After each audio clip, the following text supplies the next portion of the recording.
Proofs ஒருத்தர் காமிச்சிருக்காருல்ல. எனக்கு வந்து ராகுல் Gandhi is not talking as an opposition leader. இது நான் கேட்க வேண்டிய கேள்வி. நான் வந்து ஒரு ப்ரூஃபோட கொடுக்குறேன்ப்பா.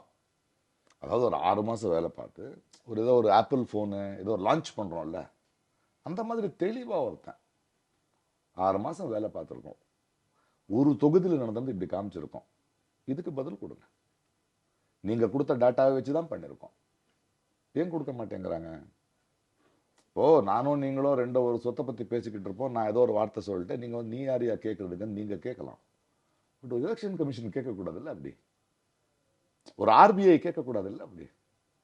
என்னுடைய காசு, என்னுடைய எலெக்ஷன், என்னுடைய நாடு. நான் கேட்கும் போது அதுக்கு பதில் இல்லை கொடுக்கணும். சரி, அந்த குற்றச்சாட்டை முதல்ல பேசுவோம். அதுக்கப்புறம் எலெக்ஷன் கமிஷனுடைய வந்து டெஃபினட்டாவே இன்னைக்கு வந்து அவன் வந்து ஒரே இடத்துல 80 ஓட்டு இருக்குன்றாரு. ஒரு டோர் நம்பர் கொடுத்தாச்சு. சிங்கிள் பெட்ரூம் ஆச்சு.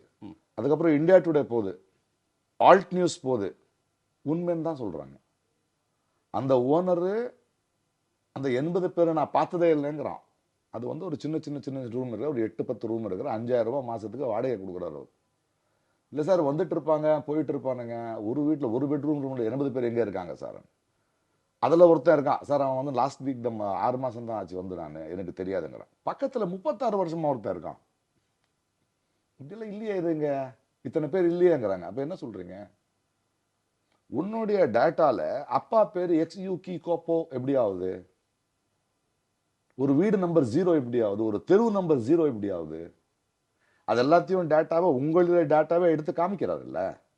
அதுக்கு பதில் கொடு.